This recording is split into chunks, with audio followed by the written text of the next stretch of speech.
Hi, it's Steve Jones with the Hardscape channel. Here I am with Todd from Hancock Landscape in Louisville, Kentucky, where we're at here at H&A 2012. It's been a while. It's been a while. Yeah, it was great when we had you up at the school up there at up in Franksville. Yep, paver school graduate. Yeah, yeah. I know you were just asking me about the steps, landings, and elevation class. And you know, as I was telling you, it's a problem not being able to get enough people to sign up ahead of time for us to schedule a class, because it's rather expensive for us to put on. But we're always trying. Hopefully, with the economy starts coming back, we'll get some more interest in people investing in education. That'd be great. How long ago was that you came to the school? It's been 3 years now. 3 years? Mm-hmm. 3 years. From the school, were you able to implement some of the things you learned at the school?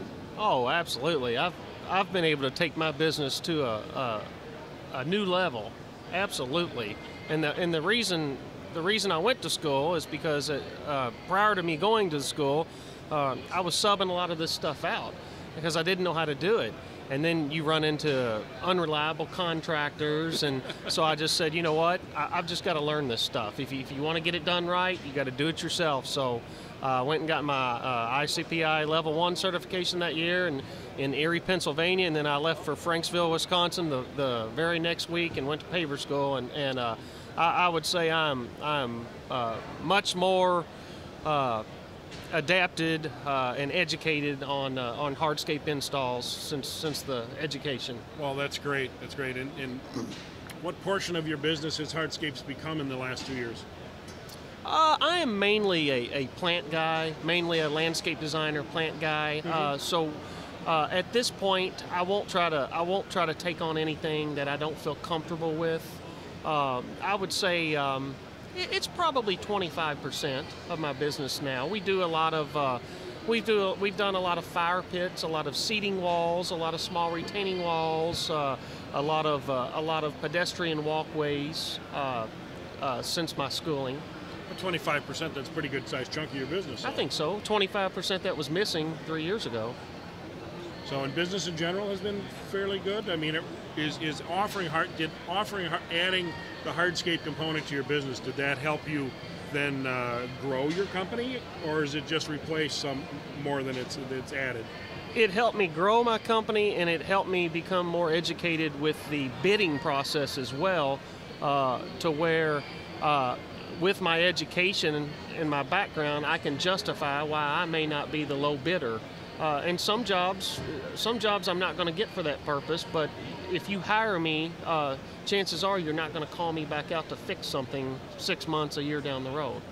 Yeah, that's even if you would take the call. That's with some of our contractors out there, right. Seems to be an issue. Right. So what do you see? What's your next step forward with hardscapes? What are you gonna bring on next into your offerings for your company? I really like some of the creativity, implementing some of the LED lighting, some of the fixtures that are going into the hardscapes. I would like to get more educated and more involved in the stairs, the raised patios that we were talking about. I would like to hopefully someday feel comfortable with that, to where I can start implementing that into my job. Well, that's good. That's good. Well, let's keep our fingers crossed. Hope the economy comes back and lets us all expand a little bit more with our business. I hope so. Things are going well, though. Well, past couple years, things have really started moving again. So 3 years ago, what size company were you by the number of people? 3 years ago, I was scared, and I didn't know what I was going to be doing the next day. I really didn't. It was just, I think everyone was scared. Everyone was scared to spend their money. And it was just a slow, stagnant economy. But I think a lot of people are reinvesting in their homes now, whether it's kitchens, bathrooms, landscape.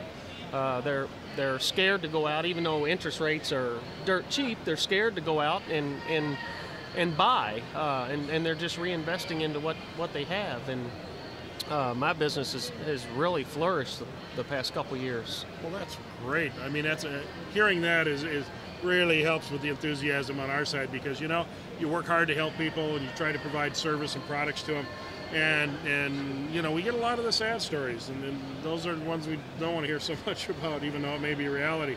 It's really great to hear your success during these times when some people are having a bit more of an issue. Yeah, So. it's really been good the past couple years. This year's been probably my best year ever.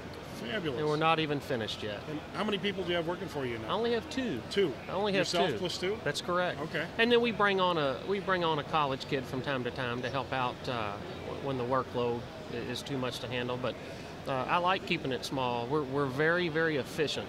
We're set up very efficient. We can get in, get out, get the job done well, and move on.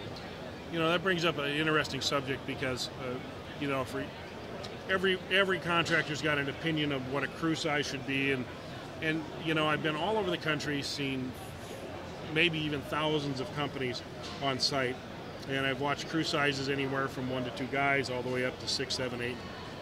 And from that observation and from my own experience as a contractor, I found that you started bumping into people when you had more than 3 or 4 on a residential job. Yes. And when you start bumping into people, that means you're losing your efficiency.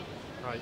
So whenever you start to see people standing around, you know you're probably one too many. I think so. Time yeah. to back it back down. If you want to stay efficient and keep those margins where they need to be, that's the first thing I look on a job. I'm looking to see who's standing. If there's someone standing, the first thing I could tell somebody is, time to get rid of one guy. Unless it's a trainee or something, you know, Right. that you're showing.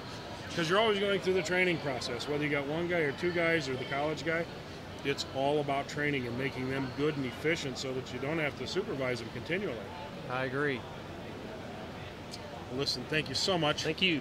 Thanks for coming by. Hope to see you again All when right. we get that class schedule up at the School for Advanced Segmental Paving. I'd love to join you. This is Steve Jones with the Hardscape channel, signing off.